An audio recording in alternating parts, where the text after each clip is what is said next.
Hey guys, it's Philippe here from The Drive with another quality drive diary. This one's going to be based off of one that I did not too long ago. Actually, it's the same day. I'm just releasing them at different times just because I'm targeting different groups here. This time, the question is, how did you purchase your car? What's your story? Everybody has a story. Sorry, I take that back. Most car enthusiasts love their car. And usually there's a story behind it. What's your story? You know, for me, I was looking at my neighbor's garage one day, and for one odd reason or other, he actually had it open. I mean, this man never has the garage door open. You could think that there was a Ferrari in there just because of how much he keeps the thing closed. But one day he actually opened it up, and I peeked inside and I saw an old sports car, and I wasn't really sure what it was. To be honest, I had no clue. I started going around Google, you know, checking out 90s sports cars, 80s sports cars, just because I had absolutely no idea what it could be.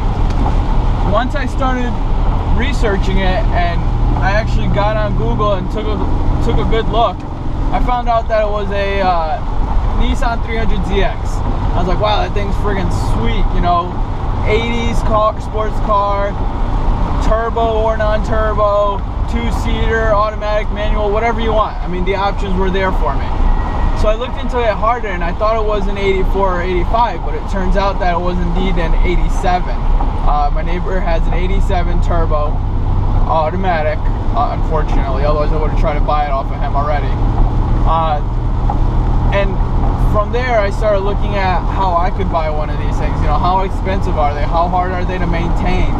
And then I quickly realized that this would be a great car for me to jump into the automotive world, to really learn how to do things on a car.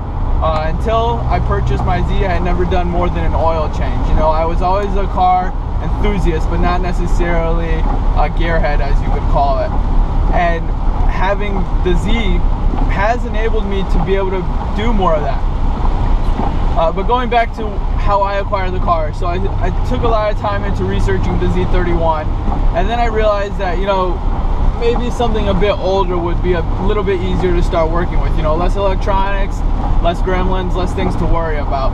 So I started looking into the S30s.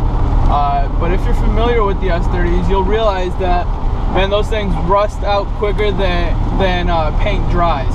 Basically, that's what it comes down to.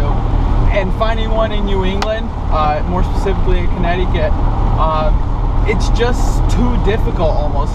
My budget was around $4,000, and to be able to find one that was, you know, roughly under 100,000 miles, manual, not rusted to death, and in somewhat good running condition was a bit of a struggle. You know, I looked pretty hard for about 8 to 12 months, and it just wasn't working. So then I went back to the Z31. You know, I started considering those more.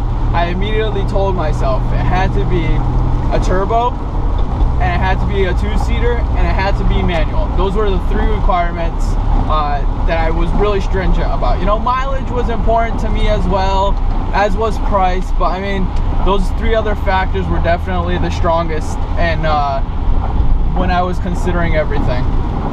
For some people, it's gonna be price, solely price. You know, is price the most important thing?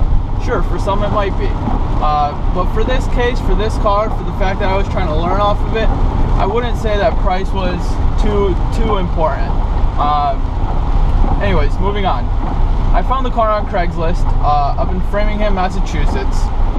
The owner had purchased it off of his father-in-law, who at the time was going to put it on the auction block.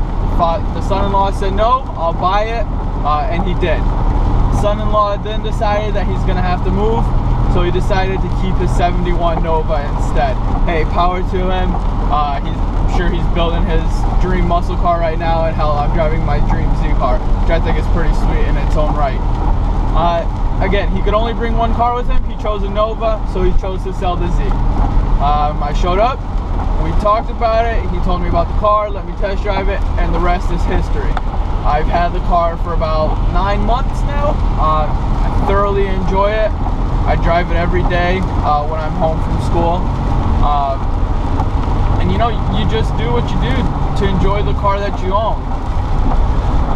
For some people, it's only driving it on Saturday and Sunday when it's really nice out. For other people, it's daily driving it. I mean, it's 30 degrees right now, it's pouring. I've got no heat in the car, and I'm driving it to and from work every day. Just because I love the car. I mean, sure, I could carpool with other people to go to work, but that wouldn't be nearly as fun. Owning this car is an experience. Owning a car that you love is an experience that a lot of people that aren't gearheads, they don't really get that. I mean, driving for them is point A to point B. Brandon and I were talking about it. You know, what's a boring car to a not boring car? Obviously, that's very subjective and a discussion for a different day, I guess you could say. But again, let us know. How did you acquire your car? Are you happy? Are you disappointed with it? Did you feel like you got a steal? Did you feel like you got robbed? It obviously goes both ways. I have no regrets about purchasing my car. It's my first one. Brandon says that I'm still in the honeymoon period and that in due time I'm gonna get tired of it. I don't know, man.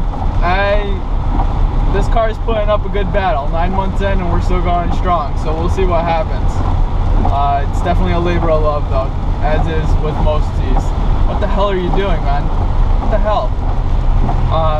Anyway, let us know in the comment area below. Subscribe if you like us, definitely. That really helps. Not because we're trying to make money off of these YouTube videos, but we want to know what kind of audience we have. If you're a Z guy, give us a shout. Let us know. If you're a car enthusiast guy, definitely let us know. You know, we're all about being global, I guess you could say. We've got a guy in the United Kingdom. Shout out to Dedication Blog, sick YouTube channel. He had an M3. He's gonna trade it in probably in a few days now for an Audi R8. We have all different kind of audience. So no matter what you comment or no matter what you post, somebody else is going to be able to read it and appreciate it for what it is. Don't fret about, you know, getting chewed out. Brandon and I are always checking out YouTube, and we're pretty good about checking out things on Facebook too. When people comment on our Facebook page, we'll leave you a link on that below as well. We keep things clean, you know. We call ourselves family friendly with a couple of swears here and there. So just keep that in mind when you post around.